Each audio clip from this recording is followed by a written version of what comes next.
ओम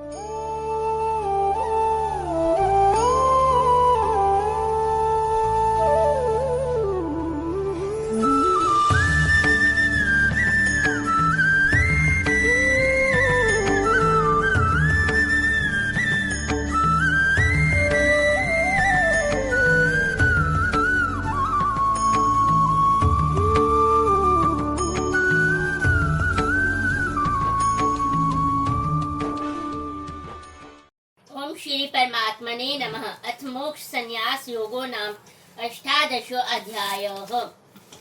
श्लोक नंबर 23। सात्विक कर्म के लक्षण। तथा हे अर्जुन, जो कर्म शास्त्र विधि से नियत किया हुआ और कर्तापन के अभिमान से रहित हो तथा फल ना चाहने वाले पुरुष द्वारा बिना राग द्वेष के किया गया हो, वह सात्विक कहा जाता है। अच्छा, अब इस अध्याय में सबसे पहले अर्जुन भगवान से पूछते हैं कि भगवान कहते हैं कि आप हमें संन्यास और निष्काम कर्मयोग माने त्याग, इसका तत्व अलग अलग थोड़ा बताइए। तो सबसे पहले भगवान इस अध्याय में अर्जुन को त्याग के बारे में बताते हैं। त्याग के बारे में अभी दोबारा से हम बताएं तो भगवान कहते हैं कि त्याग 3 प्रकार का होता है, सात्विक, राजस और तामस। माने त्याग भावनात्मक होता है।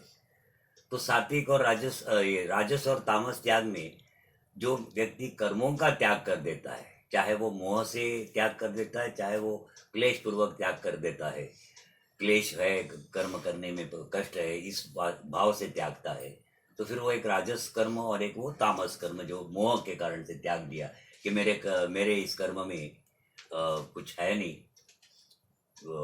ना मुझे कुछ इससे कोई खास लाभ होता है या मेरा जीवन निर्वाह इससे नहीं हो रहा, इसलिए मैं कर्म को त्याग देता हूँ और दूसरे का कर्म अपना लेता है।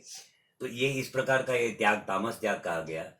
और भगवान कहते हैं कि इस प्रकार के ये 3 प्रकार के त्याग है। त्याग में भाव है, तो साथ साथ में भगवान कहते हैं यज्ञ दान तप, ये 3 कर्म है जिनका त्याग नहीं करना चाहिए क्योंकि ये बुद्धि को पवित्र करने वाले हैं। ठीक है ना। उसके बाद भगवान कहते हैं कि जो त्याग है, जो त्याग कर करके माने आसक्ति और फल का त्याग करके जो कर्म करता है, ऐसे व्यक्ति के जो त्याग का जो फल है वो किसी काल में नहीं होता है। और वो जो व्यक्ति जो कर्मफल का त्याग, सामान्य व्यक्ति जो कर्मफल का सामान्य कर्म करता है, तो वो कर्मफल का त्याग नहीं करता, आसक्ति का त्याग नहीं करता और फिर कर्म करता है, ऐसे व्यक्ति के जो कर्म के उसके फल मरने के बाद भी हुआ करते हैं। ठीक है ना। इस प्रकार से भगवान फिर कहते हैं कि ये त्याग जो है ये भावनात्मक है। फिर उसके बाद संन्यास के बारे में बताते हैं। संन्यास के बारे में बताते हैं कि ये जो सांख्य शास्त्र है इसमें भी कहा गया है और योगी अपने साधना में भी इस बात को जान लेते हैं कि कर्म सिद्धि के, संसार में जो कुछ भी कर्म करते हो उसके सिद्धि के 5 हेतु है। तो इसमें अधिष्ठान, जिसका सहारा लेकर के आप कर्म करते हो, कर्ता माने तो जो करने वाला है, तो उसके कारण, और फिर वो कितना प्रयास करता है, और फिर अंत में दैव। उसी प्रकार से भगवान कहते हैं कि कर्म की प्रेरणा देने वाले भी ज्ञाता, ज्ञान और ज्ञेय है, और कर्म संग्रह कर्ता, करण और क्रिया है। और ये सारी की सारी प्रवृत्ति है जो साधना के तहत, अब कौन सी साधना? निष्काम कर्म योग की साधना, माने निष्काम भाव से कर्म करना। निष्काम भाव से जब मनुष्य कर्म करने लगता है तो उसमें निष्कामता नहीं जागती। वो निष्कामता जागते जागते कई वर्ष बीत जाते हैं। अब वो जो कर्मफल का कर्मफल का त्याग करके और आसक्ति का त्याग करके जबरदस्ती कर्म करता चला जा रहा है, वो निष्काम कर्म योगी, वो प्रयास में है कि एक न एक दिन उसके अंतःकरण में वो अनासक्त भाव उत्पन्न हो जाएगा। इस प्रयास में वो चल रहा होता है।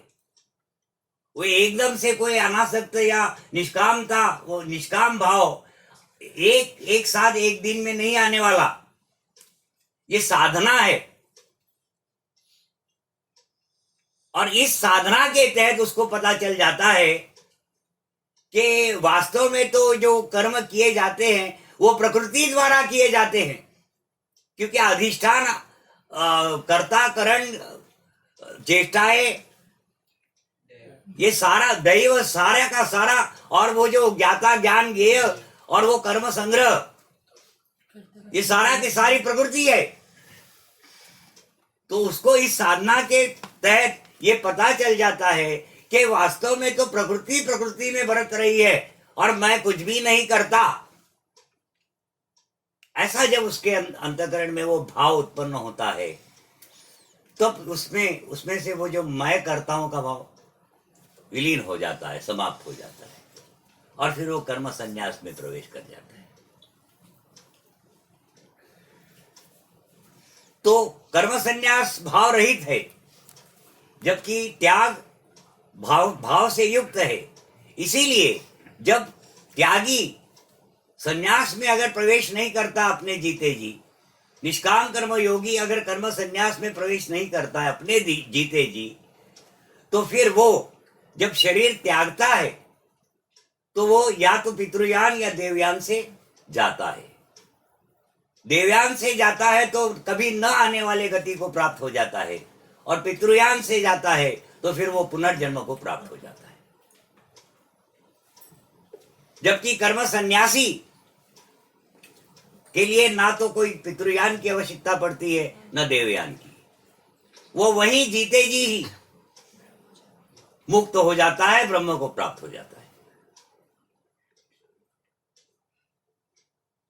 ये तत्व भगवान फिर अर्जुन को निष्काम कर्म योग और कर्म संन्यास का समझाते हुए अब आगे कहते हैं कि अर्जुन, ज्ञान कर्म और कर्ता ये भी 3 प्रकार के होते हैं गुणों के आधार पर। तो सात्विक, राजस और तामस। अब वो ज्ञान के बारे में बताते हैं। वो कहते हैं सात्विक ज्ञान। सात्विक ज्ञान किसको कहेंगे कि जहां अलग अलग प्राणियों में जो भी जीवात्माएं हैं वो एक है। माने प्रत्यक्ष में देखने में आता है कि वो उनका विभाग हो चुका है, वो डिवाइड हो चुके हैं। जैसे एक ब्रह्म इसमें, एक ब्रह्म इसमें, एक ब्रह्म इसमें, एक ब्रह्म इसमें है, ऐसा तो दिखाई पड़ता है। परंतु वो जो ज्ञानी है, जिसको सात्विक ज्ञान हो चुका है, वो जान रहा है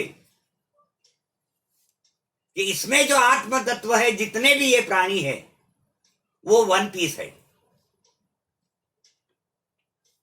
उसमें किसी प्रकार का भी विभाग नहीं हुआ है, वो विभाग रहित देख रहा है उस ब्रह्म को। माने वो जो ब्रह्म ने ही कहा था पीछे के अध्यायों में कि वो मुझ में स्थित और मैं उसमें स्थित ऐसा दिखाई देता हूं। वास्तव में ये सारे जो प्राणी है वो उस ब्रह्म में स्थित हो चुके हैं, जिसके कारण से हरेक से वो आत्मभाव उत्पन्न हो रहा है और प्रत्यक्ष में प्रकाशित हो रहा है। इसीलिए वो जो सत्व ज्ञानी है वो ये जान रहा होता है कि देखने में तो वो विभाजित ऐसा दिखाई दे रहा है वो ब्रह्म, पर वास्तव में वो विभाग रहित है। ये है उसका वो सात्विक ज्ञान। और फिर वो राजस ज्ञान, जहां पर वो हर चीज को अलग अलग मान रहा है। वो देवता अलग है, वो मनुष्य अलग है, वो अलग है, वो अलग है, वो अलग है। उसका वो समभाव नहीं है, वो समत्व बुद्धि योग के बाहर है। और वो जो तामस ज्ञान है वो तो ये मानता ही नहीं कि आत्मा है। वो तो यही मानता है कि ये शरीर उत्पन्न होता है और विनाश हो जाता है, जो कुछ है वो शरीर है। फिर उसका जीवन भी वैसे ही होता है, वो खाली अपने लिए जीता है, अपने लिए मरता है, पूर्ण रूप से स्वार्थ में। स्वार्थ स्व अर्थ, खुद के अर्थ में। अब खुद माने क्या? वो शरीर, आत्मा नहीं। वो तामस ज्ञान। तो ये ज्ञान सात्विक, राजस और तामस। अब आगे कर्म, तो फिर से पढ़ो। सात्विक कर्म के लक्षण तथा हे अर्जुन, जो कर्म शास्त्र विधि से नियत किया हुआ। हाँ, माने जो विधि है वो शास्त्रीय है, मनगढ़ंत नहीं है। हाँ, और कर्तापन के अभिमान से रहित है हो। हाँ, तथा फल ना चाहने वाले पुरुषों द्वारा बिना राग द्वेष के किया गया हो, वह सात्विक कहा जाता है। हाँ, माने वो जो निष्काम कर्म योगी जो कर्म करता है वो कर्म सात्विक है, कुल मिलाकर के,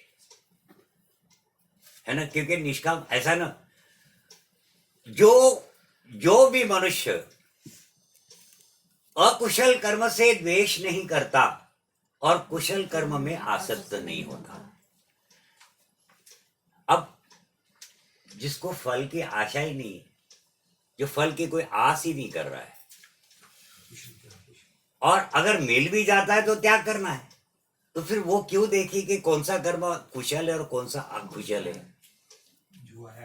अब कुशल कर्म और अकुशल कर्म में वो तो तुम लोग जानते हो कि कुशल कर्म माने वो कि कर्म तो किया परंतु उसका पाप, उसके बदले में जो पाप पुण्य लगता है वो नहीं लगने दिया, वो कुशल कर्म।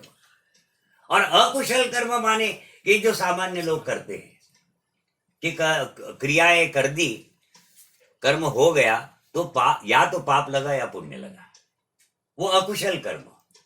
अब जिस व्यक्ति को फल लेना ही नहीं है, जो पूर्ण रूप से अनासक्त तो हो चुका है, वो क्यों देखे कि कौन सा कर्म कुशल है, माने किस कर्म से मुझे पाप पुण्य लगेगा और किस कर्म से नहीं लगेगा, क्योंकि उसने तो फल का त्याग कर ही देना है। करते हुए अगर उसको कोई पाप पुण्य लग भी गया तो फल त्यागने के बाद वो पाप पुण्य कट जाएगा।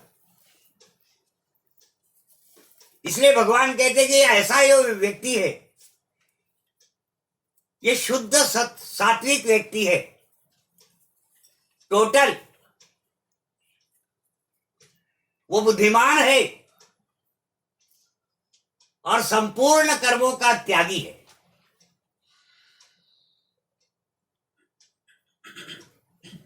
वो त्यागी तो है ही है, क्योंकि कर्म तो कर रहा है परंतु उसको ना तो पाप लग रहा है ना पुण्य लग रहा है। अब वो ऐसा व्यक्ति जिसको पता है कि मैं तो, मेरी तो कोई आसक्ति ही नहीं इस कर्म में, मैंने तो अगर फल मिला तब भी त्याग देना है, तो वो क्यों सोचे कि किस कर्म में मुझे पाप लगेगा, किस कर्म में मुझे पुण्य लगेगा। तो ऐसा व्यक्ति जब कर्म करता है तो वो सात्विक कर्म है। बात समझ में आई? हाँ। राजस कर्म के लक्षण, परंतु जो कर्म बहुत परिश्रम से युक्त होता है तथा भोगों को चाहने वाले पुरुष द्वारा या अहंकार युक्त पुरुष द्वारा किया जाता है, वह कर्म राजस कहा गया हाँ, है। अब ये राजस कर्म तो करते हुए आप अपने समाज में बहुत सारे लोगों को देख लेते हो, क्योंकि जब भी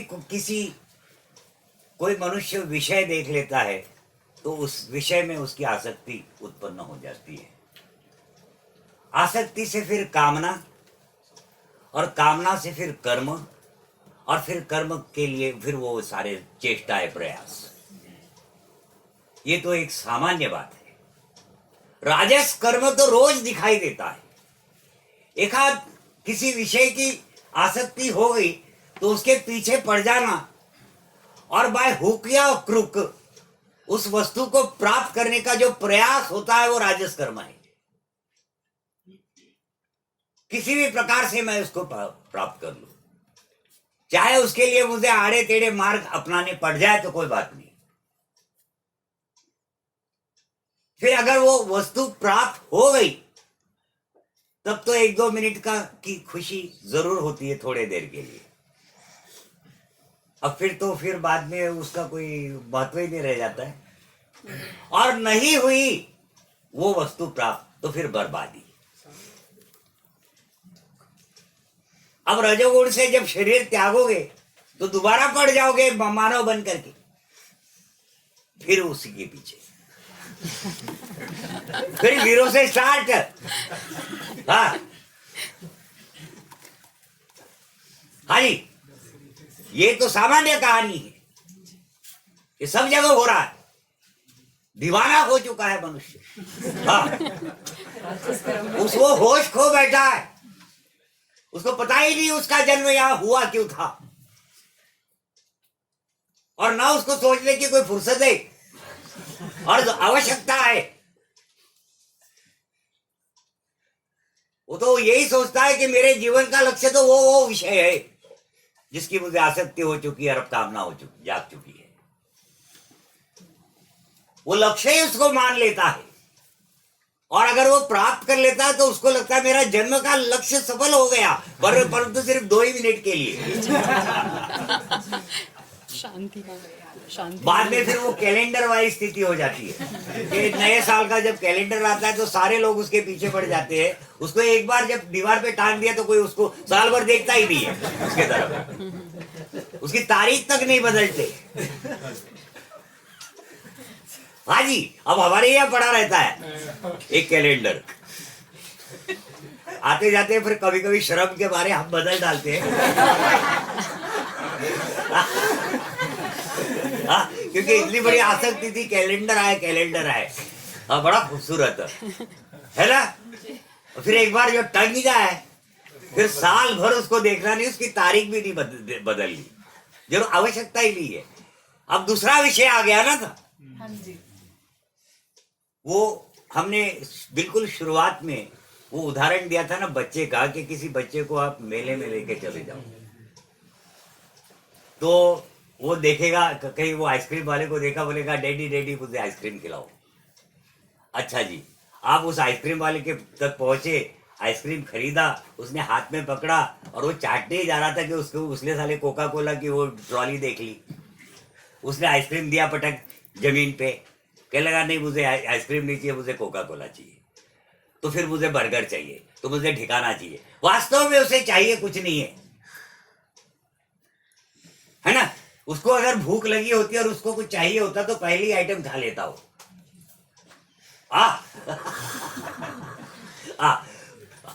पर वो उसके जो मन की स्थिति है वो हर मनुष्य के मन की स्थिति होती है। वो बच्चा होने के कारण से, सामाजिक उसके ऊपर दबाव न होने के कारण से वो प्रत्यक्ष हो रहा है वो मन। और जैसे जैसे वो बच्चा बड़ा होते जाता है और सामाजिक उसके ऊपर दबाव आने लगता है तो फिर वो होता तो वो ही है परंतु अपने को दबा लेता है और अंदर अंदर से कार्य करता चला जाता है। हाँ हाँ, बात समझ में आई। इस प्रकार से ये जो, अच्छा हम थे कहाँ? हाँ, तो ये राजस कर्म इस प्रकार से ये मनमानी है ना। ये और कोई भी विषय अगर बहुत अच्छा लगा तो उसके पीछे भागना।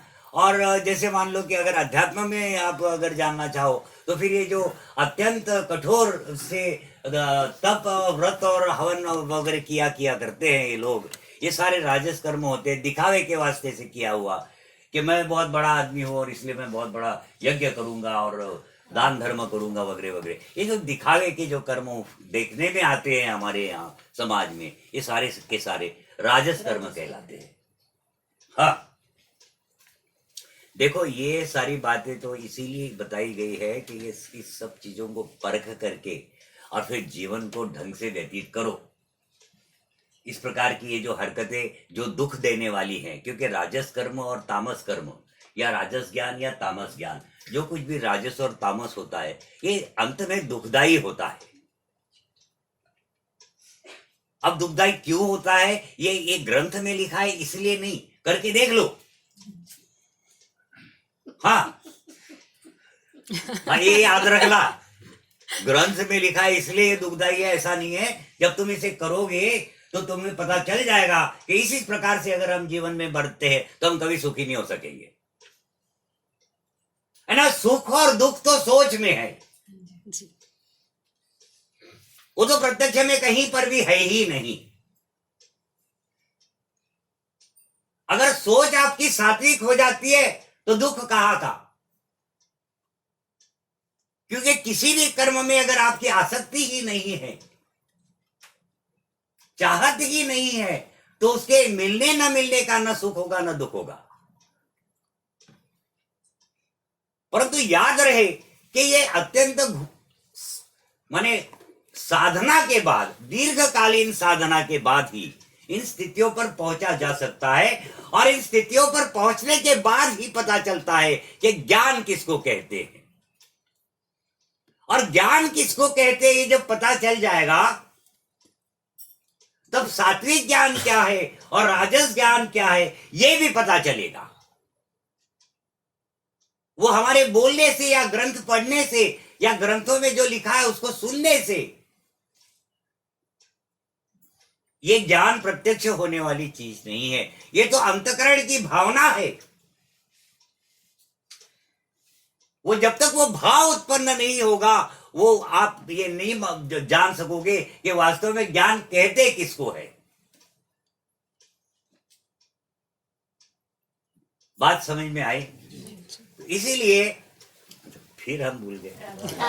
राजस हाँ, राजस कर्म के बारे में हो रहा था ना। इस प्रकार से ये जो राजस कर्म कहा गया है, ये अंत में ये सारा दुख देने वाला है, तामस कर्म। इसीलिए हमें जहां तक हो सके सात्विक बनने का प्रयास करना चाहिए।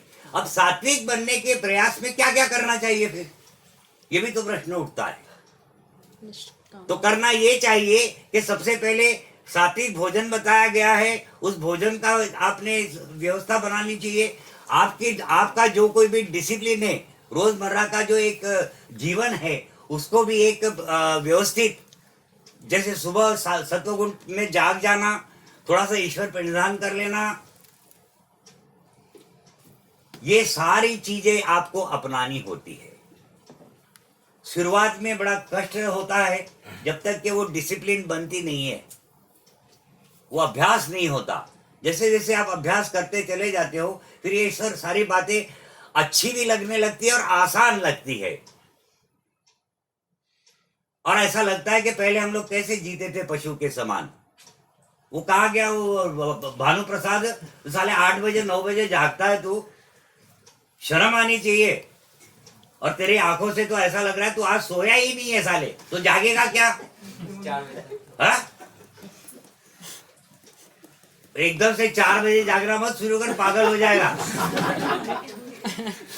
अभी फिलहाल 6 बजे का रख टाइम।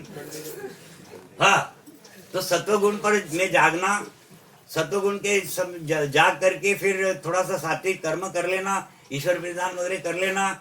इस प्रकार से एक व्यवस्थित जीवन व्यतीत करने की से पहले पहले तो चलो कष्ट होता है ना, बिल्कुल आउट हो चुके होते हैं और एकदम से सीधा हो जाना संभव नहीं होता। पर धीरे धीरे धीरे करके एक चीज पर नियंत्रण पाते हुए धीरे धीरे करके उस गंतव्य के तरफ, उस मंजिल के तरफ बढ़ना है। याद रहे कि लक्ष्य कभी ना भूले, लक्ष्य आंखों से ओझल नहीं होना चाहिए। और वो लक्ष्य है वो ब्रह्म। बीच के जितने भी मार्ग है, यहाँ बहुत बड़ी बड़ी सिद्धियां भी है, पर उनके पीछे न पड़े। होती है तो होए रहे, इससे हमें कोई वास्ता नहीं। हमें तो वही जीवन जीना है जो कि वो सत्व गुण से पूर्ण हो। तो सात्विक बनने के वास्ते से सत्वगुण के समय में जागना, सत्वगुण के समय में वो उस समय में अब जागना है तो सोना भी पड़ेगा ढंग से। सुबह अगर मान लो नींद नहीं खुलती तो खाने पीने का कोई व्यवस्था सही व्यवस्थित बनानी होगी। सब कुछ करना होगा, धीरे धीरे करना होगा। जो लोग पहले से ही कर रहे हैं, जो लोगों को पहले से ही आदत है, उनका तो ठीक ही है, उनको तो बहुत आसान है। परंतु अधिकतर लोग जो सुखी होना चाहते हैं संसार में, जीवन को सफल बनाना चाहते हैं, जन्म की सार्थकता बता देना चाहते हैं संसार को, तो फिर उन लोगों को किसी न किसी प्रकार के इस प्रकार के इस यम नियम आसन, तो इन 5 यमों को पालन करके फिर एक डिसिप्लिन बना लेना होगा। तब जाकर के सत्वगुण जागेगा, और सत्वगुण जब तक जागेगा नहीं तब तक वो सात्विक कर्म होगा नहीं, तब तक तुम सुखी हो नहीं सकते। हाँ, सात्विक सोच ही मनुष्य को सुखी बनाती है।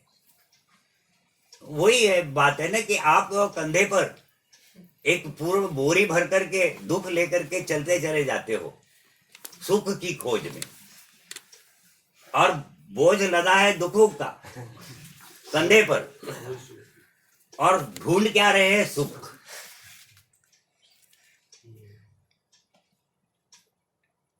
ये पता ही नहीं कि सुख कैसे मिलेगा, कहां मिलेगा।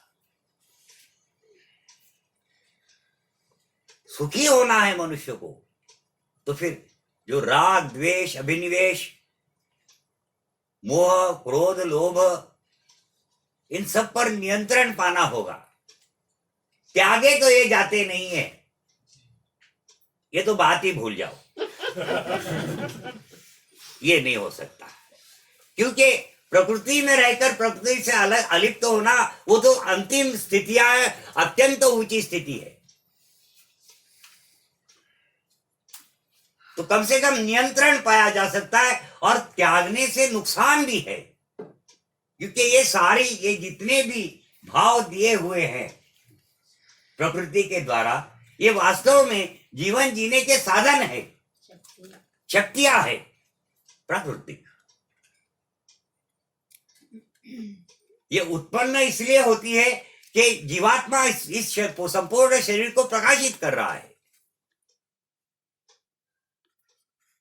और तीसरे अध्याय में कहा है कि ये तो ऊर्जा है, ऊर्जा से प्राणी उत्पन्न हुए हैं।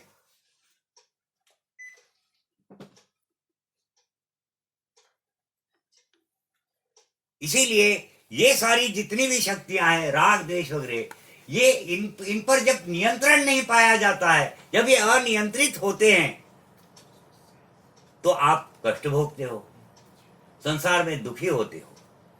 और जब इनका नियंत्रण कर करके जीते हो, तो यही चीजें फिर आपको सुखी बनाती है। बात समझ में आई? और वो राग द्वेष और आदि सारी चीजों से रहित होना, और वो वैराग्य को प्राप्त होने वाली वो जो स्थितियां है, वो तो बड़ी ऊंची स्थितियां है, ऊंची भूमियां है। वहां पहुंचते पहुंचते बहुत समय लगना है। तब तक अगर आप इन सब चीजों पर नियंत्रण नहीं पाओगे, तो अत्यंत दुख के खाइयों में गिर जाओगे, और फिर वो ना तो कोई साधना कर पाओगे, ना आपकी स्थिति बनेगी। और सबसे बड़ी बात तो यह है कि वो जो ईश्वर प्रणिधान तुम लोगों को बताया गया है, उस ईश्वर प्रणिधान को तो मजबूत बनाना होगा, क्योंकि उससे फिर आध्यात्मिक उन्नति होती है, आत्मा की उन्नति होती है, और उस उन्नति से आपकी सामाजिक भौतिक सारी की ये संसार में स्थितियां बन जाती है। और ये सारा खेल जो है आध्यात्मिक उन्नति के लिए तो है। और कुल मिला के जैसे जैसे आध्यात्मिक उन्नति होती चली जाएगी, आपका भाग्य बदलता शुरू हो जाएगा। तो सुखी अगर होना है, इस जन्म को सार्थक बनाना है, तो फिर आपको एक नियम से अपने जीवन को एक नियमित रूप से स्थापित करना होगा। कोई एक साधना बनानी होगी, उस साधना के अंतर्गत चलते चले जाना होगा। और याद रहे कि बाकी कोई जीवन में कोई भी परिवर्तन लाने की कोई आवश्यकता नहीं। जैसे तुम जीते हो, जैसे खाते पीते हो, जो कुछ भी करते हो वो करते रहे, परंतु ये साधना जरूर करते रहे। होते होते होते ये साधना ही तुम लोगों को इन सब चीजों से बाहर निकाल देगी अपने आप ही। फिर ये सारा पीछे छूट जाएगा, और पता चलता है कि ये पीछे छूट रहा है। जैसे हम लोग ट्रेन में बैठते हो, ट्रेन आगे चली जाती है और बाकी सब पीछे छूटता चला जाता है, बिल्कुल वैसा ही फीलिंग आता है कि ये हम ऐसे है और ये संसार पीछे छूटता चला जा रहा है और हम आगे बढ़ते जा रहे हैं। हाँ, साधना बड़ी कमाल है, और उसमें कुछ करना नहीं है। सुबह जागना है, अपना स्नान वान करके वो जो कुछ भी नियम आपने बनाए वो कर लेने, थोड़ा प्राणायाम वगैरह करना, थोड़ा योगासन वगैरह कर लेना, थोड़ा शरीर ठीक रहता है। और उसके बाद थोड़ा ईश्वर परिणाम कोई भी ले लो, उसको कर लो। तो कोई घर में बड़े बुजुर्ग वगैरह कोई है तो उनको मत्था टेक लो, तो हो गया। उसके बाद काम पे लग जाओ, कुछ भी नहीं करना इससे। और व्यवहार में धर्म लाना है। ये जो आपने ये फिलॉसफी, ये दर्शन शास्त्र, जो कुछ भी हम लोगों ने इस ज्ञान यज्ञ में जाना है, इसको जब तक आप व्यवहार और नहीं लाओगे वाला, हम तो कह रहे हैं ना, नहीं लाओगे वाला तो प्रश्न ही नहीं उठता। क्योंकि ये जो फिलॉसफी है, ये जो दर्शन है, ये इतना ही प्रत्यक्ष है कि मनुष्य इसको नकार सकता ही नहीं है। और खास करके जो लोग जो अभी 18, 19, 20 साल के हैं, कम उम्र के हैं, ऐसे लोग जिन्होंने अपना जीवन अभी तक शुरू ही नहीं किया हो, इनके लिए तो ये समझो कि एक क्या कहते हैं, वरदान है।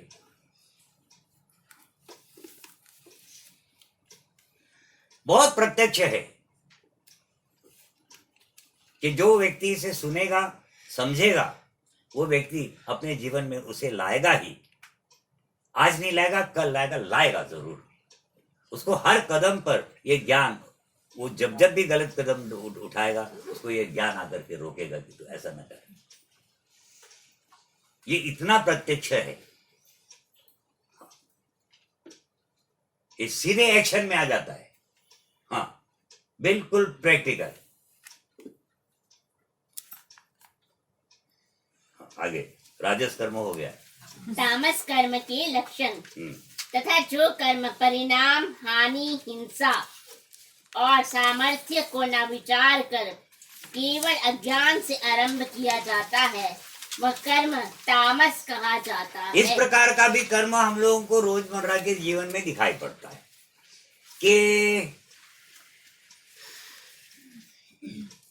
आपके पास कोई उस कर्म करने का कोई सामर्थ्य नहीं, अननेसेसरी बेकार ही काम चालू कर दिया, मुसीबत में पड़ गए, अब न बाहर निकल सकते, न आगे बढ़ सकते हैं, 1000 किस्म के लोन हो गए, हाँ, बैंक वाले चक्कर काट ही रहे हैं, उधर किराने वाले भी धक्के खा रहे हैं, अब आप भागे भागे घूम रहे हो, इधर से उधर, इधर से उधर, अब फंस गए। पहले विचार ही नहीं किया कि ऐसा होने वाला है। तो ये जनरली देखा देख रही सारा ही अपनी प्रजा सब ऐसे तो कर रही है। बाद में फिर बाबा जी अब क्या करें, अब क्या करें, डूब चुका, अब क्या करें, डूबे हुए को कौन तारे, है क्या नहीं? ईश्वर सब कर सकता है। पूरा ही टूटा फूटा आदमी। तो ये इस प्रकार के जो कर्म अचानक कर दिए जाते हैं बिना सोचे समझे, ये तामस कर्म। कोई अभी जैसे अध्यात्म में देखो, कोई आएगा यार ये मुसीबत है, तो शनि देव को तेल चढ़ा दे, तो ठिकाना कर दे, ये कर दे। अब वो सोच कुछ नहीं रहे, बेकार ही तेल उठा करके जाकर के वो शनि देव को चढ़ा के आ गए। अब उसमें ना भाव है आपका, वो क्या शनि करेगा, तेल भी वेस्ट, तेल भी गया, तेल को तेल लग गया।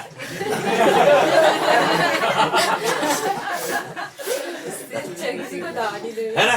तो इस प्रकार के ये कर्म बिना सोचे समझे किए हुए, किसी चीज का सोचना नहीं है कि भाई अभी इतना अपने पास पता नहीं लागत लग जाएगी, आगे जाके कुछ ये होने वाला, ये कदम उठाना पड़ेगा, कुछ सोचना ही नहीं। इस प्रकार के ये कर्म होते हैं तामस कर्म। ये राजस और तामस कर्म ये हमारे समाज में रोजमर्रा के जीवन में हमें दिखाई पड़ते हैं, समाज में लोग करते हुए। ठीक है ना? ये भगवान के प्रति भी और संसारिक विषयों के प्रति भी इस प्रकार के राजस और तामस कर्म किए जाते हैं। ये सारे के सारे कर्म फिर दुख को देने वाले हैं। इनके जो परिणाम आएंगे वो दुखी करने वाले हैं। हाँ, सात्विक कर्ता के लक्षण।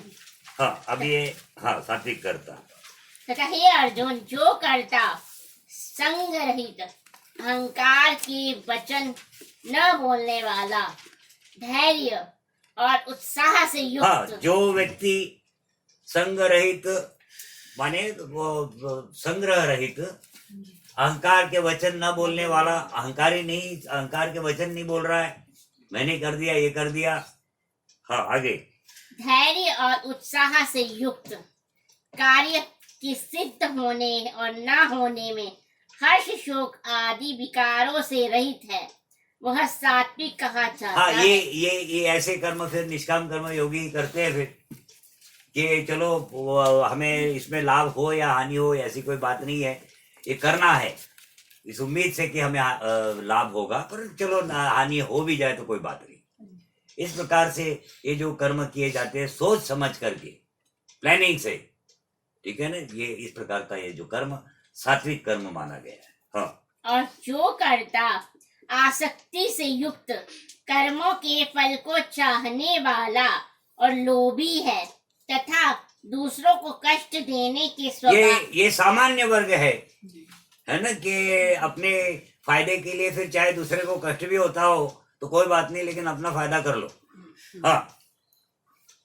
अशुद्धाचारी और हर्ष शोक से लिप्त है। अशुद्धाचारी माने कोई किसी न किसी प्रकार से बाय हुक और क्रुक वो काम मैंने करवा लेना है। हाँ, चाहे आड़े टेढ़े मार्ग भी अपनाने पड़ जाए तो कोई बात नहीं, अशुद्धाचारी। हाँ, वह राजस कहा गया है। हाँ, ऐसा वो कर्म फिर करता फिर राजस करता कहा जाता है। ये ऐसे लोग होते हैं ना जो दूसरों को भी प्रेरित करते हैं ऐसा करने के लिए। हाँ, अरे तू क्या है, मैंने तो फलाना कर दिया था, तू भी कर डाल। हाँ हाँ, तो क्या बैठा है बेवकूफ की तरह। हाँ। तथा जो कर्ता अयुक्त, शिक्षा से रहित। हाँ, माने अयुक्त माने उस कर्म के लिए योग्य नहीं। हाँ, शिक्षा से रहित। हाँ, माने उस दिशा की कोई उसके पास शिक्षा नहीं, घमंडी, फिर उसमें उसको घमंड। हाँ, माने वो हम जैसे कहते हैं उत्तर भारत का मूर्ख। हाँ, माने मूर्ख तो हर जगह होते हैं ना जी, पर अपने यहाँ का मूर्ख कैसा होता है कि वो उछल उछल के दिखाता है कि मैं मूर्ख हूँ। हाँ हाँ हाँ, ये अंतर है। हाँ, बाकी मूर्ख तो हर जगह होते हैं। धूर्त, उछल उछल के दिखाएगा कि मैं मूर्ख हूँ। हाँ। शिक्षा से रहित, घमंडी, धूर्त। हाँ, धूर्त माने चालाक, है ना। हाँ।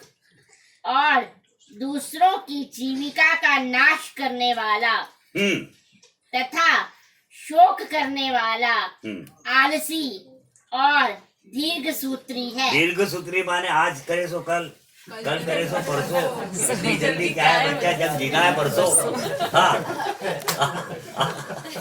हाँ, और क्या। हाँ, वह तामस कहा जाता है। ये ऐसा जो करता है तामस कहा जाता है। चलो करेंगे कल। अब हम देखो, ये हम बता देना कि अभी जैसे आज एकादशी समाप्त हुई। अच्छा जी, अब कल से हमारे दिमाग में आएगा यार थोड़ा कुछ पढ़ लो आगे का पिताजी, चलो कल पढ़ेंगे, फिर परसों पढ़ेंगे। ऐसा करते करते हम पढ़ते ही नहीं है दूसरे एकादशी तक। हाँ, फिर अटकते हैं आके, अब क्या बोले, याद तो कुछ नहीं है। हाँ, वो ये तामस करता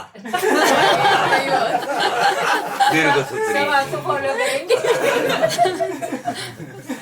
अरे हाँ, वो बड़ी बड़ी मुसीबत है। मैंने पहले दिन से सोचते आज पढ़ेंगे, कल पढ़ेंगे, परसों पढ़ेंगे, होते होते होते एकादशी आ जाती है और फिर एक बढ़ती कहाँ से पढ़ना है कुछ मालूम नहीं। 15 दिन में सारा भूल गए। फिर हम क्या करते, थोड़ी देर इधर उधर पढ़ लेते, वो थोड़ा है दिमाग, वो फट फट फट थोड़ा 2-4 वर्ड जान करके अनुमान लगा लेने का कैसा हुआ था। हाँ, तो वो दीर्घ सूत्री। हाँ, तथा हे धनंजय, अब तो बुद्धि का और धृति का भी गुणों के अनुसार 3 प्रकार का भेद मेरे द्वारा संपूर्णता से विभाग पूर्वक कहा जाने वाला सुन। अब ये यहाँ पर ध्यान रहे ना, भगवान फिर उसको ये ना उस आत्म तत्व और उस प्रकृति का डिफरेंशिएशन कर रहे हैं, है ना, कि ये जो कर्म है ना, कुल मिला के तुम और तुम्हारा ये शरीर, अब तुम है, तुम्हारे ही ऊर्जा से ये शरीर बना हुआ है और तुमसे ही ये शरीर प्रकाशित है, परंतु इस पर भी तुम अलग हो और ये शरीर अलग है। ऊर्जा तुम्हारी ही है। ये इतना माने इतनी अजीब सी बात है ना ये, कि इसको ये समझना माने कैसे समझाया जाए, ये मुश्किल काम है। कि एक आत्मा है, उसके ऊपर एक जीव है, वो भावनात्मक जीव, वो बीज, और वो जो बीज बना है उस आत्म तत्व की ही हुई वो ऊर्जा है। अन्न, अन्नाद भवंती भूतानि पर्जन्याद अन्न संभव, बारिश से वो अन्न होता है, अन्न से प्राणी उत्पन्न होते हैं। तो वो ऊर्जा से वो एक भावनात्मक बीज उत्पन्न हो गया, और उस बीज से फिर एक भावनात्मक पूरा शरीर उत्पन्न हो गया। अब ये सारा कार्य किसने किया? तो तुमने किया।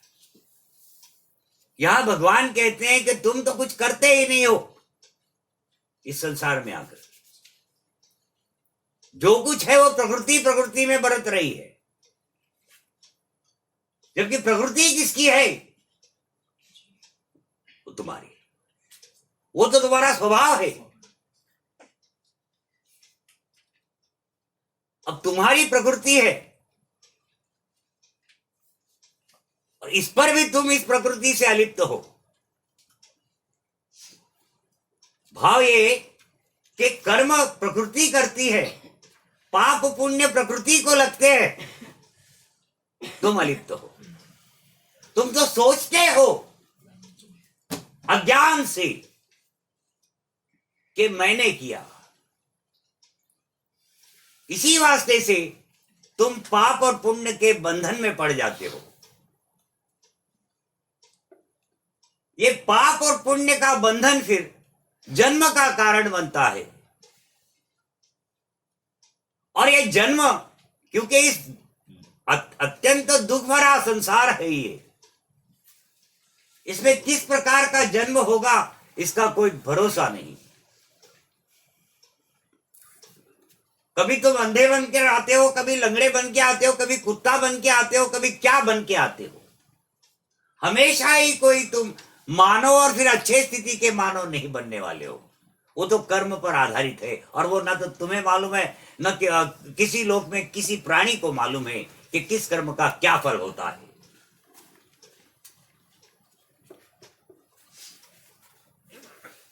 बात समझ में आई ना? कि कोई भी मानव जो होता है ये एक भावनात्मक प्राणी है, और फिर वो जो ऊर्जा है वो ऊर्जा से उत्पन्न है। वो ऊर्जा तुम्हारी है, इस पर भी तुम उस ऊर्जा से अलिप्त हो, ये बताने का प्रयास हो रहा है। और कर्म सारे के सारे उस ऊर्जा, उस प्रकृति के द्वारा किए जाते हैं, और तुम तो अलिप्त ही रह जाते हो, अछूते रह जाते हो। तुम वास्तव में मुक्त ही हो।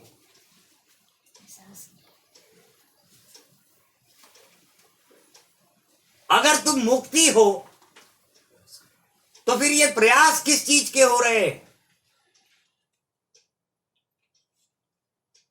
तुम पे तो बंधन ही नहीं है, बंधन तो सारा का सारा प्रकृति पे है। यही भगवान बता रहे थे जब उन्होंने त्याग और कर्म संन्यास का तत्व बताया गया, तो वो कहते कि जिस व्यक्ति में मैं करता हूं का भाव नहीं है, जिसकी बुद्धि इस संसार में लिपायमान नहीं हो रही है, ऐसा फिर वो व्यक्ति सारे संसार को मार करके भी वास्तव में न तो किसी को मारता है और न किसी पाप पुण्य के बंधन से बंधता है। ये मैं करता हूं का भाव जो है वही तुम्हें हमेशा ही इस संसार में बंधन में डालता है। वो कर्म बंधन, वो पाप और पुण्य। अगर मैं करता हूं का भाव ना हो, अगर तुम इस बात को मान लो, जान लो कि सारे कर्म प्रकृति के द्वारा किए जाते हैं, तब तो तुम वहीं के वहीं मुक्त हो जाते हो। क्योंकि तुम्हें यह भी बात पता चल जाती है कि अगर कर्म सारे के सारे प्रकृति के द्वारा किए जाते हैं तो पाप और पुण्य भी प्रकृति को ही लगते हैं, लगे थे पीछे के। जैसे ही ये भाव तुम में आ जाता है वो बीज टूट जाता है और तुम वहीं के वहीं मुक्त हो जाते हो। इसलिए भगवान यहाँ ये दर्शाने का ये बताने अर्जुन को बताने का प्रयास कर रहे हैं, क्योंकि वहां तो कोई साधना नहीं हो रही है ना, बातचीत हो रही है। वो अर्जुन को बताने का प्रयास कर रहे हैं कि अर्जुन, ये सारे के सारे जो चीजें हैं, ये जो मैं बता रहा हूं, ये ज्ञान, कर्ता, कर्म, ज्ञाता, ज्ञेय, ये सारी की सारी प्रकृति है।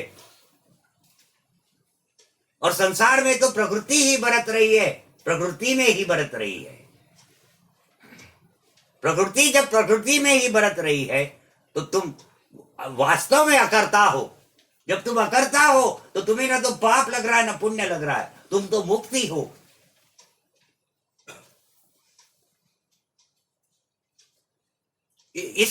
ये ज्ञान जैसे ही तुम्हें हो जाता है कि मैं तो मुक्त ही हूं, तुरंत उसी क्षण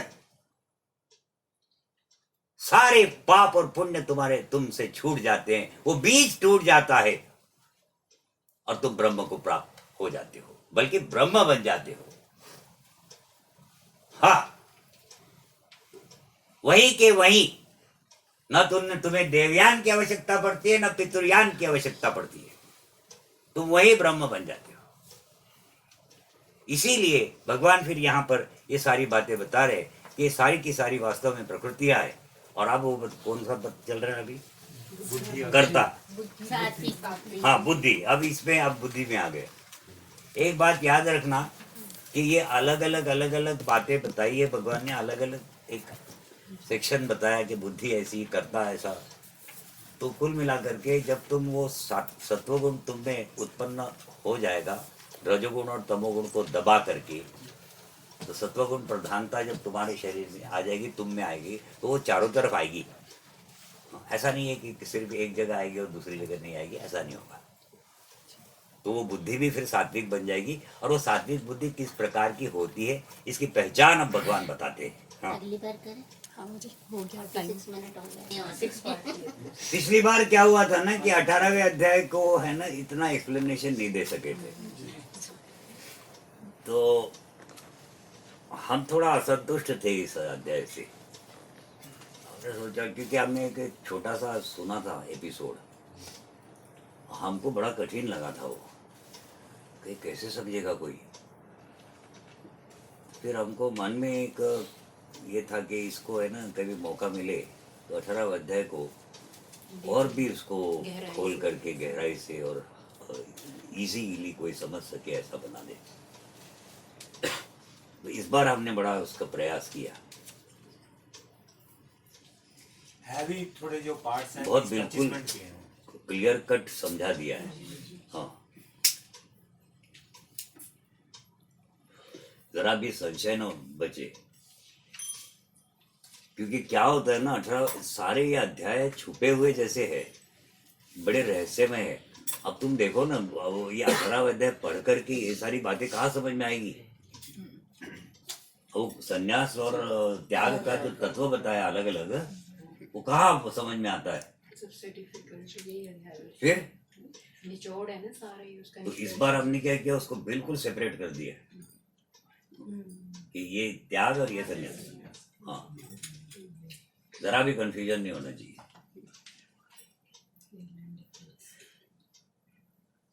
पिछली बार में किया है और वो बड़े रफ्तार से वो बहुत बड़ा लेक्चर दिया है उसने, 1 घंटे का तो वो लेक्चर ही है खाली।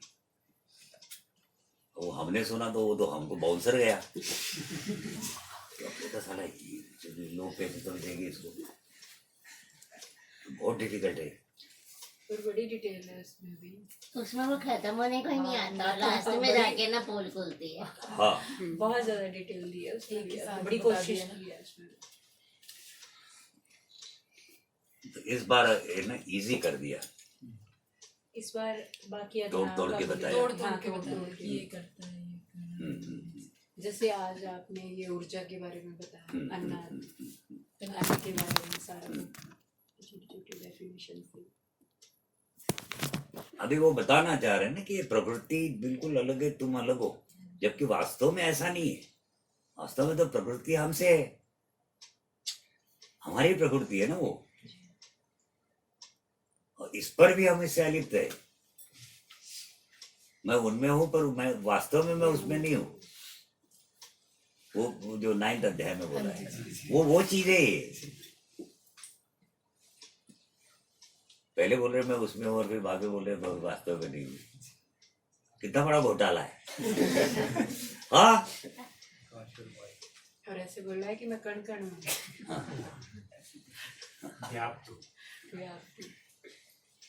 ना वो मुझ में है, ना मैं वो स्थिति है, वो कि प्रकृति आपसे उत्पन्न है, वो आपकी प्रकृति है, आपका स्वभाव है, आपका शरीर है, और आप उससे बिल्कुल अलिप्त हो।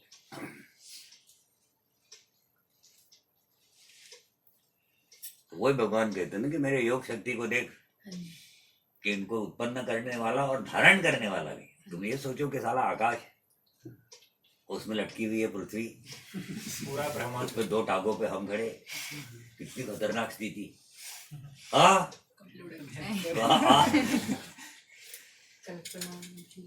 पर कुछ नहीं हो रहा है, वो सदियों से चला आ रहा है। हाँ, उसमें वर्ल्ड वॉर हो जाती है, फिर भी इसका कुछ नहीं बिगड़ता, वो वैसी की वैसी स्थिर है। पूरा साला वो गैलेक्सी,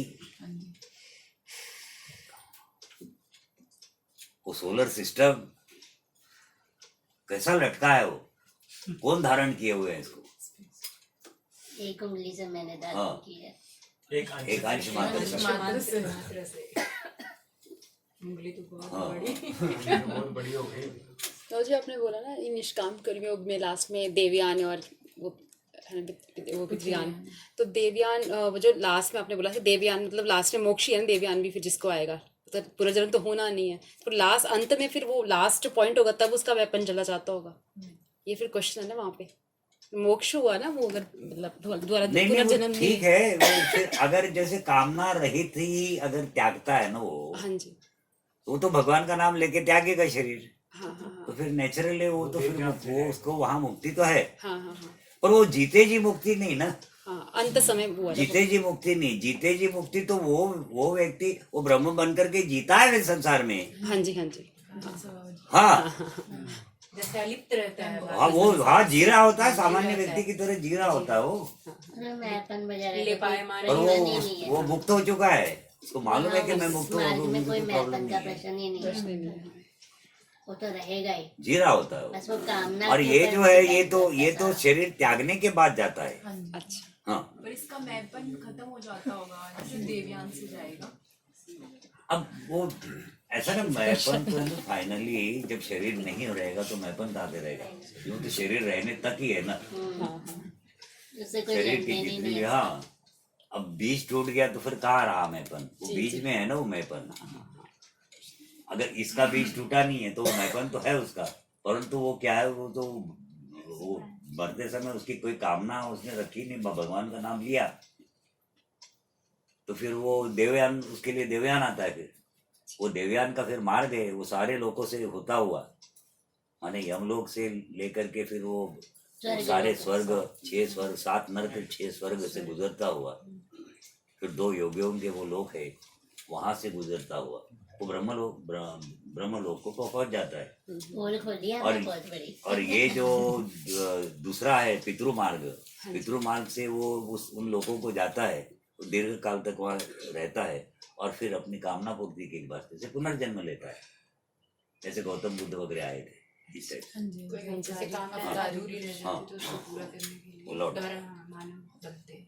अब ये सन्यास में ऐसा नहीं है, सन्यास तो वो जीते जी मोक्ष है। Highest। हाँ, वो वहीं के वहीं मुक्त हो जाता है। अभिनिवेश का एग्जैक्टली मीनिंग क्या है, मतलब आप यूज करते हो ना बार बार, तो ऐसे तो मनोयोग है अभिनिवेश माने माने वो उसको माने आपने वो ये किया ना, ये जैसे अध्यारोपित, ये इन्वेस्ट किया, वो चीज नहीं है, खुद सोच के उसको अपना बनाया। जैसे कोई एग्जांपल, जैसे क्या उदाहरण बहुत है, बहुत सारी बातें तुम लोग खुद ही उसमें ये करके मान लेते कि ऐसा ही है। धारणा अभिनिवेश धारणा बनाना। नहीं नहीं, धारणा नहीं है, धारणा अलग चीज है। ऐसे तो मनोयोग अभिनिवेश आता है अलग इसका। चीज है। अभिनिवेश माने जो चीज अस्तित्व में ही नहीं उसको निवेशित कर करके मान लेना कि ऐसी है। जैसे सर्प में वो रस्सी में सर्प देखना, वो अभिनिवेश है। अच्छा वो डराता है तुमको, फिर ये सांप है। जी जी ये सत्य को जैसे असत्य गब्बू को होता है, देखना। इसमें आप ये सत्य कोई को भी असत्य इतना सा देखना। धागा भी देख लेगा बोलेगा अरे सांप है। वो अभिनिवेश है, वो बुद्धि है। एक प्रकार का भ्रम ही हुआ ना फिर आपका। हाँ, भ्रम ही समझो। इसमें ये बताया नहीं कि वो शराबी को भय होता है तो वो उसकी वो बुद्धि का वो अभिनिवेश। हाँ, अभिनिवेश। हाँ ना, निर्भय हो जाता है ना, वो निर्भय हो जाता है। शराबी निर्भय कैसे होता है? वो बुद्धि का कनेक्शन टूट जाता है, उसमें स्वेलिंग आ जाता है, उस वेन में जो कनेक्ट करती है, तो उसका ये टूट जाता है। वो ट्रेन के सामने जाकर खड़ा हो जाता है। हमारे यहाँ इतना सा एक ठिंगू और वो बाबा था, ठीक है ना, तो वो दारू पी लेता था और दारू पी के फिर बड़े बड़े सरदारियों से भिड़ जाता था वो। हाँ, तो सरदार जी मुस्कुराते थे कि साले क्या है इसको बोलेंगे। वो 6 फुट के, ये 1.5 फुट के, तो वो चले जाते थे। उनसे दादागिरी करता था, गाली देता था, दारू पी के।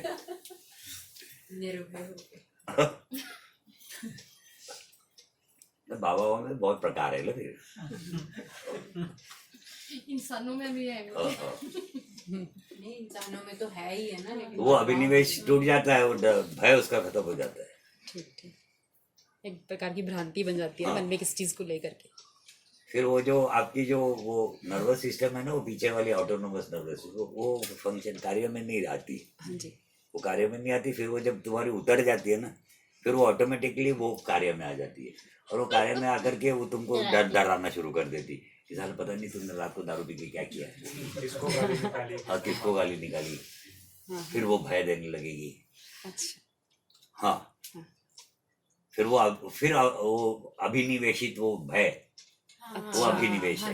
हाँ प्रत्यारोपण उसका। हाँ हाँ हाँ हाँ हाँ हाँ, सोच सोच के डरना। वो फिर वो भय देना, निराशा, हताशा ऑटोमेटिक है। वो आप रोक नहीं सकते इसको, क्योंकि वो ऑटोनोमस सिस्टम है, आप रोक नहीं सकते। वो हताशा आएगी, निराशा आएगी, निराशा, डिजेक्शन, हताशा, फ्रस्ट्रेशन और डिप्रेशन, हाँ, अवसाद। बाकी क्लियर था, इसी का था कंफ्यूजन ना, क्योंकि नेट पे भी मीनिंग इसका सही नहीं था, तो आपने अभी अच्छे से समझाया। ना ना, हमारे रिकॉर्डिंग में है, ये रिकॉर्डिंग में सारा है, रिकॉर्डिंग में तो सारा बताया हुआ है। उसका पूरा जब ये चला था ना, ये पूरा रिकॉर्डेड है मेरा ख्याल है। राग, द्वेष, अभिनिवेश, अस्मिता और अविद्या, बाकी तो सब clear है, बताया हुआ है। 5 प्रकार की हो क्लियर जाता है ये बार बार।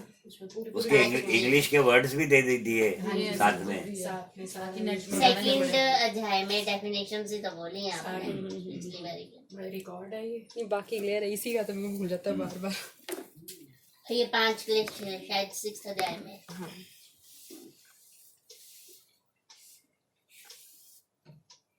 वो नर्वस सिस्टम जो है वो आपको ऑटोमेटिकली क्रोध दिला देती है, अपने आप ही तुमको ये निराशा देती है, हताशा देती है, सुखी दुखी करती है। आप नहीं चाहो तब भी, ज्ञान होते हुए भी, क्योंकि आपका नियंत्रण नहीं उस पे।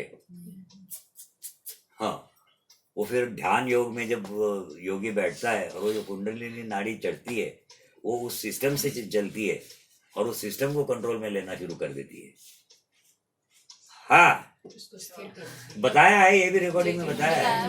हाँ, सारा ऑटोनोमस नर्वस सिस्टम सारी पोले खोल दी हैं। तो बुद्धि सुनता उतनी है ना, आधी उड़ जाती है वहाँ में। नहीं सारा बताया कुंडली वाला फिर चक्र वो ऐसे बाहर के घटनाक्रम से वो प्रभावित नहीं होता है, उससे ना सुखी होता है ना दुखी होता है। वो अपनी इच्छा से सुखी दुखी हो सकता है। जब वो कंट्रोल में होता है। हाँ, वो चाहे तो सुखी हो जाए, चाहे तो दुखी हो जाए, ऑटोमेटिक नहीं होगा। गियर भी बदल सकता है अपने, चाहे तो दुख चाहे वो ड्राइवर बन गया ना भाई। अभी आएगा वो ईश्वर सर्वभूतानां हृदयेषु अर्जुन तिष्ठति, ये इसमें है 18th में, उसमें फिर आएगा ये सारा नाटक। खोल क्या खोलनी मनु, अब तो पटारा खोल के रख। नहीं, अगर आप विचार करो ना, अगर कोई अननोन आदमी इस रिकॉर्डिंग को सुनेगा ना, तो वो सोचेगा यार पूरे ब्रह्मांड के राज खोल दिए। है क्या और इतनी डिटेल ये जो आज बोला समझ में नहीं आता ना, इतना तब नहीं रहता है ना उसको समझने के लिए भी। समझ अब में ये कौन बताएगा कि वो जो जब तक समझ में नहीं आएगा तब पितृया तक देवयान से जाएगा वो सारे लोगों को घूम के जाएगा, ये कौन बताएगा?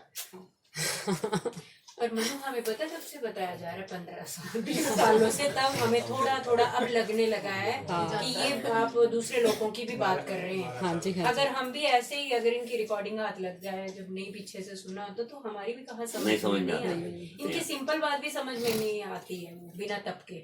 ये तो तप करवाया मार मार के यहाँ तक पहुंचाया, 10-15 साल बीत गए, अब नहीं आता समझ अब में। थोड़ा इजी लगने लगा है कि नहीं, अब ऐसे लग रहा है जानी पहचानी बातें बोली जा रही है हमारे सामने।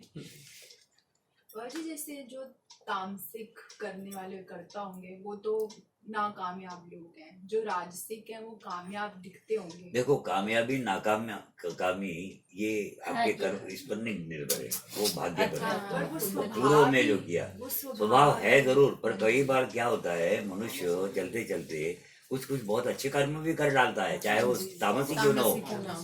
और वो अच्छे, इसको अभी राजे महाराजे भी तामसी रहे, लेकिन वो दूसरों के हित में हाँ, जब कार्य फिर करते वो हैं। क्या है ना कि उसको वो भाग्य है उसका, हाँ, वो भाग्य के कारण से वो उस स्थिति पर पहुंचा है। भाग्य स्थिति बनाता है ना, स्वभाव से तुम उस भाग्य पर कर्म करते हो। अब कई तमोगुणी लोग कामयाब है और कई रजोगुणी वो नाकाम। स्वभाव तुम्हें वो भाग्य भोगने पर मजबूर करता है। ये तो पक्की बात। हाँ, और जो सात्विक करता होंगे वो तो मुझे लगता है छुपे हुए होंगे, क्योंकि उनको तो वो प्रसिद्धि और वो सबसे नहीं छुपे का क्यों, वो तो ऐसा है ना, देखो उसको खुद को पता नहीं होता है कि मैं सात्विक करता हूँ, जब तक कि वो कोई ज्ञान नहीं प्राप्त करेगा, कोई फिलॉसफी नहीं जानेगा, तब तक उसको कैसे मालूम कि अब बहुत सारे हजारों लाखों करोड़ों की संख्या में ऐसे भी लोग हो गए जिनको सत्वगुण रजोगुण तमोगुण के बारे में कुछ भी नहीं मालूम है, लेकिन वो हो सकते हैं वो सात्विक हों, कार्य भी करें, परंतु हाँ होते हैं वो, होते हैं। उसमें सारे सात्विक राजस तामस सब। अब सामान्य व्यक्ति क्या जानता है सात्विक राजस तामस का? ये तो तुम लोग पिछले 15 साल से सुन रहे हो हमारे मुंह से, तब तुम लोग जान रहे हो। स्वभाव के बारे में हाँ, पहले तो वो क्या हमें- जाने, हाँ, स्वभाव ये तो वाली तुम्हें बात। तुम्हारे पहचान के लिए बताया है, तुम समाज में जब विचरते हो और तुम अगर ये पढ़ लिख रहे हो तो फिर ये तुम्हारे लिए है कि तुमने जान लेना है कि सात्विक वास्तव में सात्विक कर्म करने वाला कोई है, वो किस प्रकार से कर्म करता है, राजस कौन है, तामस कौन है, और फिर उसको पकड़ के उसकी निंदा नहीं करनी कि अबे तू तो यार तामस ही है। वो अपने को लिए होता है कि अपना उसमें सुधार करना है, हमारा स्वभाव क्या है, मतलब क्योंकि तुम्हें अपने जीवन का कल्याण करना है,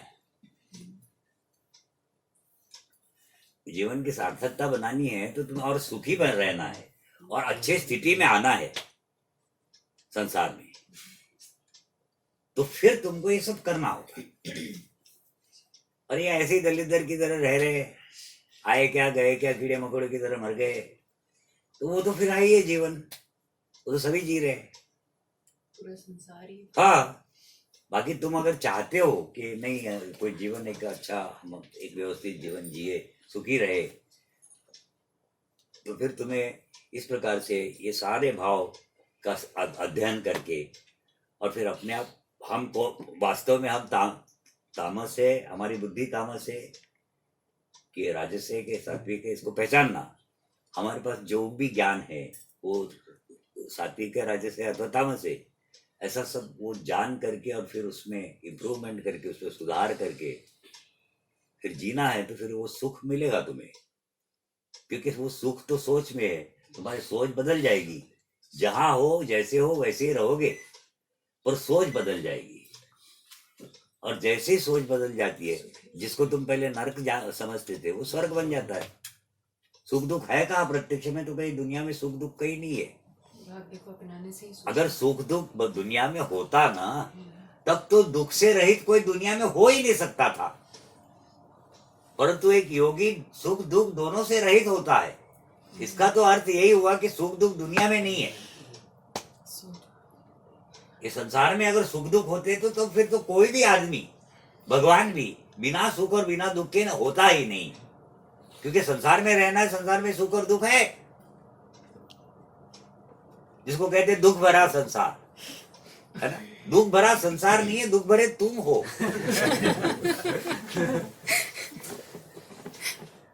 हाँ, तुम्हारी सोच तुम्हें दुखी करती है। कामनाएं, सोच, वो सोच ही सारा ही सोच है। तुम एक सोच लो कि हमें दुखी होना ही नहीं, हमेशा ही पॉजिटिव सोचना है, या वो उल्टा सोचना है, वहीं के वहीं सुखी हो जाता आदमी। सोच ही बदलनी है ना। अब तुम लोगों की, अब जैसे तुम लोग यहाँ आ रहे हो और हर एकादशी को ज्ञान यज्ञ होता है, और चलो कुछ नहीं साला नहीं भी सुनते हो, सोते ही रहते हो मान लो, या सुन करके भी नहीं समझ रहे हो, पर फिर भी कुछ बातें तुम लोगों में आने लग गई। हाँ, और हुआ क्या उससे परिणाम, तुम लोग बाकी लोगों से कुछ थोड़े सुखी होने लग गए, थोड़े मुस्कुराने लग गए। हाँ, नहीं तो तुम्हारी शक्लें तुमने देखी थी पहले कभी? हमेशा मुंह खुला हुआ, कभी मुस्कुराहट नाम की चीज ही नहीं, और जो है वो भी नकली। इतनी बड़ी रिकॉर्डिंग है। हाँ यही होती है बाजी असली। हाँ, एकादशी में सिर्फ 15 ना तो वो दिन ज्ञान नहीं है ना। हाँ, जैसे जैसे ज्ञान होता जाएगा, जैसे जैसे तुम्हारे पर नियंत्रण, ज्ञान होता जाएगा, नियंत्रण आता चला जाएगा कि इसकी भी प्रकृति, मेरी भी प्रकृति, इसको ऐसा हो रहा है तो मुझे भी ऐसे ही हो सकता है, चल चल छोड़ दे, सुखी हो गया। वही सुख दुख कहाँ ढूंढने जाओगे, वो तो सोच में है। संसार में अगर सुख दुख होता तो इस संसार में कोई भी दुख से रहित तो होता ही नहीं, फिर तो कोई चांस ही नहीं था। पर योगी होते हैं योगी की सुख और स्थिति दुख से में रहित। दुख से रहित होते हैं। तो इसका अर्थ तो ये हुआ कि दुनिया में, संसार में सुख दुख संसार में नहीं है कहीं भी। सुख दुख जो है वो आपकी सोच में है। हर बार एक कोई दुख की घटना है वो सबको दुख दे जाएगी ऐसी कोई बात नहीं है,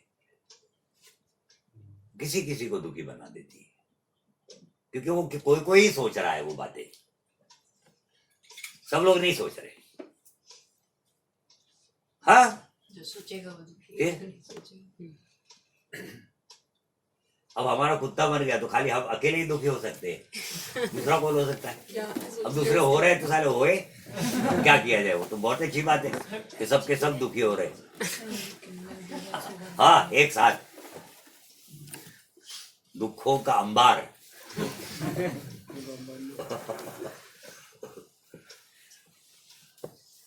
घटना दुर्घटना आपकी सोच है, आप दुर्घटना किसको मानते हैं? कितने लोग जो आप जिन जिन चीजों को दुर्घटना मानते हैं, कितने लोग उसको दुर्घटना मानते ही नहीं है। सामान्य मानते हैं। हाँ, वो उनके लिए वो तो सामान्य स्थिति है, कोई बात नहीं, ऐसा होता है, होते रहता है। सुख दुख तो फिर गुरुजी स्वभाव में हुआ ना, जिसका हाँ, तो सोच आपकी सोच है। दुखी सुखी होने का स्वभाव ही तो होता है। फिर स्वभाव ही है फिर वो। जहाँ वैराग्य आ गया, जहाँ आपने कुछ वो राग द्वेष और वो सारा खत्म हो गया, वहाँ सारा सुख दुख भी सब चला गया। वैराग्य ज्ञान से आएगा, अंतःकरण की नियंत्रण वो तप से होगा। पहले तप करो, तब से अंतःकरण की शुद्धि होती है, तब जाकर के वो ज्ञान होगा। अब वो साला वो बुद्धि में हजार झंझटे लफड़े, वो ज्ञान की बातें कहाँ जानी है उस बुद्धि में? असंभव है। मेमोरी फुल है तो मेमोरी फुल। जब तक डिलीट नहीं होगा आपको हाँ हाँ हाँ, अपवाद। वो जब तक के सारा डिलीट नहीं हो जाता है बाहर की दुनिया, तब तक उस पर ज्ञान जाएगा नहीं। तुम सिर्फ सोचते रहते हो कि मुझे मालूम ज्ञान हो गया है। ज्ञान जब तक होता नहीं तब तक ज्ञान क्या है ये नहीं बताया जा सकता। वो एक भावना है, अंतःकरण का एक भाव है ज्ञान, वो वहां जाता है। और वो उसमें फिर वो जो मनोबल और वो आत्मबल और वो सब वो बहुत बहुत ज्यादा वो फिर बढ़ जाता है।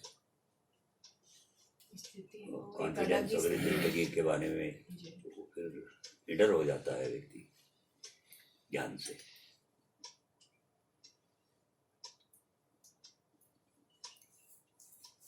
है कमाल की स्थितियां हैं इसी दुनिया में। इसे करना चाहिए, देख लेना चाहिए कि क्या है। और वो जो तुम्हारा जीवन है तो थर्ड क्लास है। रोज जीना रोज मरना रोज जीना रोज मरना। बिल्कुल थर्ड क्लास। रोज मरना ही है उसमें। तुम्हारे जीवन में तुम लोग रोज मरते हो, मर मर के जीते हो।